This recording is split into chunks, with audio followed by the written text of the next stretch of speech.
What's good, groovy guys and gals? Groovy Games here, and anyone who knows me knows I love single-player games. Fallout, Red Dead Redemption, Last of Us, any Soulsborne, Uncharted, etc. And I was roaming the world of PS Plus looking for something new to play, and I found a little gem that came out in 2023, Bramble the Mountain King. This is a single-player adventure horror game based off Nordic folklore. The story follows a kid named Ole on a journey to rescue his older sister. Yeah, the cover art is pretty misleading. She's useless, he's the main character. This video will be like my other Let's Talk About videos, but instead of a character, we're talking about an entire game. If you enjoyed the video, make sure to comment, like, and subscribe, and let's get to it. The game starts with our character Ole, waking up from a nightmare caused by his mom telling him a really messed up bedtime story. A little girl disobeys her mother and sneaks out her house and goes into the forest, which at first is bright, colorful, and friendly, until it gets dark. She is grabbed by purple vines called Bramble and is never seen again. What type of sick fucking bedtime story do you tell your children, Mom?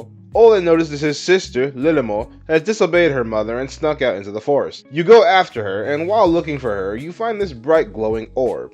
And I had to look this up because even after beating the game, it is never explained what the orb really is or why it was in the normal world in the first place. It is simply a magic orb of light called a Ball of Courage. This serves as Ole's main tool throughout the game. Ole finds his sister on top of an old structure, and after playing with this ball of light, both Ole and Lilo fall off a cliff and land into what looks like a whole different world. Side note, I've said this multiple times while playing the game, this is beautiful. I mean, even when it's scary, the look of the game is absolutely gorgeous. Anyway, you and your sister find this gnome village, and I was naturally distrustful of it. Again, I've played D&D. I don't trust Fae-like creatures. I still absolutely don't trust them. How's it going, old dude? We walk a little more, but then Lilio gets kidnapped by a troll. At the time, you assume that the troll wants to eat her for herself. The troll tries to kidnap you too, and you escape by jumping into a river. But a homie you met earlier saves you from drowning. Ah, the smile. I'll fuck with you. I'll fuck with you. You a homie. While looking for the troll that took your sister, you find the first ever boss you're gonna fight in the game. In a way that reminds you, this is a horror game. Oh, and if I haven't said so earlier, this game is super mature. You can tell by all the goddamn trigger warnings. So yeah, if any of these mess with you, might want to click off the video. So Ole is making his way through literal animal guts and has to fight the Butcher, a troll who is preparing some big ass meal. He attacks you by swinging down with his cleaver, which also causes pieces of meat to fall from the ceiling. He also has a second attack where he slams his fist down as a stun to quickly kill you after. He is a scrub. You beat this guy by throwing meat in his face. Pause. After escaping him, another troll with a lantern is looking for you, causing you to need to hide behind structures and rocks to dodge it. This mechanic is actually repeated in the game multiple times. This troll catches you after you find the glowing light your sister lost earlier, and you find out that not only does it light paths, it also has the same effect as silver eyes in Ruby. It turns the troll holding you to stone before you become the snack that smiled back. You meet this golem. He now considers you a friend. The name of this new homie is Lemos the Stone Giant. He appears a couple times to help you throughout the game. While randomly helping out this gnome get back to his dad, you hear some music and Ole is forced to dance and falls down a cliff. After traveling, he reaches this pond where someone is playing a violin. It noticed you the same way you noticed it. What the fuck? Oh god. Oh, I don't like you. I can't swim. Was that a fucking siren? It was not a siren. The creature attacks you while you hop on lily pads and chases you through water and on land. I was not happy when I found out this thing had fucking legs. You fall into a cave and find a book. This book tells you the story of a violinist who was ruthlessly bullied and harassed by his fellow villagers, except one girl he fell in love with. Sick and tired of being beaten and harassed, the man learned forbidden music that made his fellow villagers dance until they die. Literally, their corpses apparently kept trying to dance. Sadly, the girl he loved was a victim of this too, and he took her body to a lake where he still sits luring in people with music. And the name of this man was Naken. Now, I want to take this time to say that while the story of the game is pretty good itself, how this game tells the story is so fucking cool to me. Because I only started this game because I wanted to make a video out of it. But I got so heavily invested into the monsters of this game and their stories, I almost forgot I was recording. Because it will show you an enemy and have you interact with it, then tell you the story of the enemy, which I think is so damn cool, because you will look at an enemy and then immediately want to know more about it, which will make you keep playing, making you keep going just to read and learn. And it's a nice touch. It also makes the game so much darker, like making certain scenes more dreadful than you thought. Like when you find this book, it's right beside two corpses, an older one covering the ears of a younger one sitting in its lap, showing that they were also victims of Nakin. Not wanting him to kill them, they stayed in this cave until they starved to death. Or the story itself can be the dark part, but we'll get to that later. You run from Nakin for a while and almost escape him by jumping down a waterfall, but for some reason, this failed musician is so desperate to kill you, he dives after you, holding you as you both fall down. Which did not end well for him. Oh god. Oh jeez. After Nakin's assault, you are tired. While barely walking, you stumble upon this lady who lets you rest on her lap. This lady is a good witch named Tuva, who teaches you how to use the light to fight off the Bramble, the living purple vines around the world, and the very same vines your mom told you in that story. After clearing some of the Bramble, you make it to this swamp, and before you enter it, you see a warning on the wall in red. These appeared earlier in the cave you found Nakin's storybook. These warnings talk about how children beg their mother not to do something horrible. Entering the swamp, you are met by this scarecrow, which is still alive and twitching, staring at you. You know, normal nightmarish horror shit. You walk past it and enter the swamp and notice these armies of small black creatures staring at you and reaching out from the dark. You scare them off with the light and make your way to this little shack where you get inside and have to do some witchcraft alchemy puzzle to unlock the door. By the way, this type of alchemy puzzle appears I think another time in the game. After the puzzle, you enter this room and discover a book with satanistic looking poetry and witchcraft. How sacrificing your children to a being can help a woman achieve godhood. This is a little of what I meant by the books can be the dark part of the game. This is a realization that the spirits that reached out to you earlier on your way in weren't random dark entities. They were the souls of dozens and dozens of dead sacrificed babies. And that's not even all of them, there's more further up. You find out the witch has one more baby, and Ole makes it his mission to stop her. But I'll just let the narrator explain this part. The witch was ahead of him. Ole knew he had to hurry before she could complete the ritual. If he did not catch up with the woman, the swamp would swallow another child. But he did not know that someone else wanted to hold him back. A midwife who wanted more dark souls to take care of. So it turns out that the living scarecrow we saw earlier is some sort of dark demonic midwife that the witch is sacrificing her children to, and you have to defeat it to get to where the witch is. This is the second boss fight in the game, since you didn't actually fight Nakin, you just ran from him.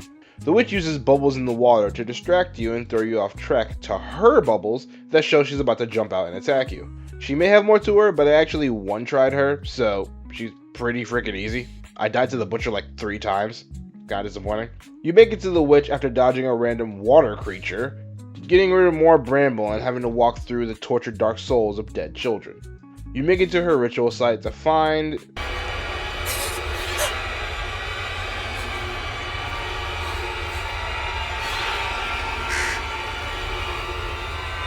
See, this is bad, but I'm saving my holy fuck moment for a different scene. Feeling like he failed, Ole buries the dead child so she didn't become another dark spirit. After this, Ole is taken to a library, following Tuva's advice and following the light, i.e. the guy holding a very bright lantern. This creature is called Lichtbud. I'm probably saying that wrong. A creature that's apparently been alive since the creation of the planet. He leads you to the library. No, I have no idea how nor where this place is, even after completing the game. My biggest guess is it is a place between worlds. In this library, you read a book about the story of a king, King Nails, and his wife, the queen. They have conceived a child. Sadly, the queen dies at childbirth, leaving just the king and his son, Prince Ulrich. Prince Ulrich became incredibly ill and was doomed to die. The king's doctors told him a story of how witches use this flower to heal any ailment called the Bramble Bloom. The king went on a crusade that very quickly turned into a massacre and witch hunt, killing across this entire kingdom just to find this flower, and the book ends with him never being able to find it. See what I mean? I want to know so much more about that one goddamn story more than I want to find my sister. You leave the library and enter these woods. These woods are owned by a hot tree lady with her back exposing her heart. Ola fights her, and it's a pretty cool fight. Hell, since this is the villain on the cover art, I assumed it was the final fight. Okay, so you were like one of the final bosses. She starts the fight with her floating in the air, shooting blood missiles at you, which you have to hide behind trees to dodge, as well as slamming blood onto the ground, making waves that you have to jump over or hide behind a tree. Her second phase, she has these exploding mines that boom after like 5 seconds. Ola makes his glowing light into a sword, cause I guess that's something he can do now, and tries to hit her again with it, causing her to go into her third phase, where all of the trees are gone, but she's also no longer doing that heat-seeking missile thing, so it's fine. Her new attack summons beams of light from the sky that shoot down after like 3 seconds. And instead of the statues being on the trees, they are now completely surrounding her. You have to shoot all of them and finally end her boss fight. And it results in her being the first being Ola has actually killed in the game. The butcher Ola escaped, Nakin killed himself, and Krakskan, the evil midwife from before, was simply defeated, not killed. But with this one, Ola has to specifically, personally stab her in the face again and again and again. And I was looking it up, apparently if you keep pressing the stab button, you can get the murderer achievement.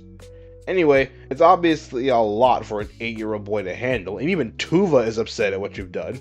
After leaving part of her forest, you enter this part of the forest that's near a village where it is completely burned to the ground. And all around this village are dead bodies, either burned, hanged, or crucified, with all the crucified bodies notably having black hair, and all being female. You make it to this town that's filled with zombie villagers infected by bramble vines. You find a storybook in this house that tells you the story of this village. Men would go missing, following this beautiful woman into the woods. The few that came back would have lost their minds. In response to this, the villagers gathered up every single female with black hair and fucking killed them. When that didn't work, and the men kept disappearing, the village burned down a part of the forest to find the girl and kill her. They ended up burning parts of the forest where most of their food came from, and it ended up damaging the village as a whole. But men were also still going missing, so 4 guys went into the forest themselves to kill the woman. But once they saw her, they were entranced and lured back into the forest. When they got close enough, she turned into her true form. She was a shapeshifter named Shrogak. She ripped open the men's chest and used their still beating hearts to fuel her and feed on. So those weren't statues I was shooting at earlier. Cool. This explains what the thing I fought was, the body she used in the fight, the burnt village area I traveled through, and the dozens of bodies I passed, but that doesn't explain the zombies. We traverse through a house clearly being watched by someone, and we make it to this house that has a corpse who carved a sunflower into the wall. The house right next to it has a diary of a woman, and it says that after everything was Shrograph, her and her husband remained safe until people started getting sick and dying. The cause of this was an old woman with a rake walking by people's houses. Who the fuck are you? Her husband and her were separated as the sick people started dying and rising from the dead to eat the living. He was stuck in another house and she doesn't know if he was still alive. He wasn't. She starved to death in her house, the dead constantly banging on her door as her last thoughts were about her husband. Holy fuck. I think this part of the game specifically made me shed a tear because, as I showed, we saw her husband's body. You escape the village, get on a rowboat, and start rowing to the mountain where your sister is being kept. But suddenly, an eclipse starts randomly flashing the world black and white. And the old lady with the rake, now revealed her name is Petra, invades your mind to try and kill you. Petra's boss fight is different from the others because it's purely mental. You fight her off in your mind, which makes sense because it wouldn't be a good look for an 8-year-old to beat on an old lady. Petra's boss fight delves deep into the horror aspect as she does a set of attacks in a random pattern. When her attack is done, you have the chance to fight back for about 2 seconds. Her first attack is sending an army of rats with glowing eyes. You have to avoid them by finding a clear path. Second attack is she multiplies herself with clones and you have to shoot the real one that has smoke going in their nose. Don't know if there's an attack after this because I never gave her the chance to. Her final attack in her first phase is she attacks you by pushing her rake towards you, causing you to need to move in between to dodge it. Second phase, she has more rats coming out of her mouth to make it harder, as well as her multiply ability has more versions of her appearing. Her rake attack is now upside down, making you jump in between the rake instead of just move. And she has a new ability where she teleports below you and tries to eat you, making you jump away to avoid it. Final phase changed her rake attack to a reverse effect. Her rat attack makes the rats harder to detect by blacking out their eyes. Her clone BS damn near takes up the whole screen with the amount she makes. And her eating attack is pretty much unchanged. After beating an elderly woman in my mind, Ole makes it to the mountain where his sister is held. You enter the mountain and realize it's much more of a castle inside of a mountain. Before fighting the final boss, you go back to the library and read the final storybook. The king found a good witch in his crusade. My headcanon is that this witch is Tuva, and she kindly gives him the flower, but only to use one petal, as using the whole thing has dire consequences. He actually listens to her and uses one petal, and it succeeded. His son Ulrich has miraculously been healed. Not for long though, as some people are just a teensy-weensy bit pissed that their king just went on a massive killing spree, and they decided they needed revenge. So they stabbed his son while he was in bed. He obviously didn't like that and lost his fucking mind, using all of the Bramble bloom to curse the land with Bramble. The good witch came to visit the king and his son and saw what was happening. So she trapped the mad king in a mountain where the Bramble keeps him there forever. Ole makes it to the throne room and locates the bag his sister is in. He climbs the king's throne, who looks asleep, and tries to free her. He is too late though, as the king eats his sister, then kills the troll that fed her to him and eats her too, cause why not? Your highness is quite famished. He spots Ole and the final fight begins. His first stage has 2 attacks, one where he tries to stab you with his knife, and another where he tries to stab you with his fork. Pretty basic. Almost like he's just thinking you as a meal, trying to get it over with. You damage him by shooting the bramble flowers around his head. Once you get rid of all of them, he switches to his second phase, where he stops treating you like a meal and treats you like an opponent. He takes out a staff and a sword, and decided the arena is too small. His attack patterns have changed. He will now slam his staff down, trying to crush you while also summoning rocks from the sky. Another attack is he'll swing his sword at you, causing you to need to jump over it to avoid it. His last attack of this phase is a double strike that I think you dodge by going to the back of the stage. I never really got it.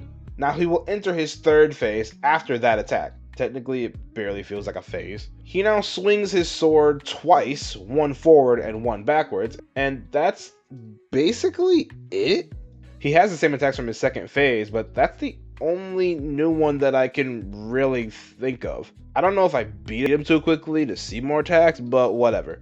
After getting rid of the bramble on him, he gets some of his mind back, and he sees you in his son's old fit. Forgot to mention, there was a puzzle where we did get that, and he will be reminded of his son and decided to break away from the bramble and destroy it with his sword. When he does, Oleg climbs the sword and tosses the light orb into the king's mouth before falling to his death along with the king. Lilio cuts her way out of the king's stomach by making the light into a sword and sees her dead brother breaking down over his body. But Tuva decided 8 years old was way too young for a person to die and used the light to bring him back to life. Lilio has to carry me out of the collapsing mountain castle, and it doesn't look like she'll make it until the absolute GOAT Lemos came to help us get out of here. The game fades to black and switches to Lilio's perspective in their house, scared of her memories of all that has happened, until her brother lets her know everything will be okay, and the game ends. This game was phenomenal, a solid 8 out of 10. The only reason it's not a 10 to me is because the game felt short. I beat it in like 3.5 hours, and the final boss fight didn't really do it for me. Like I said, while I was playing the game, Shuragrath's fight felt more like a final boss.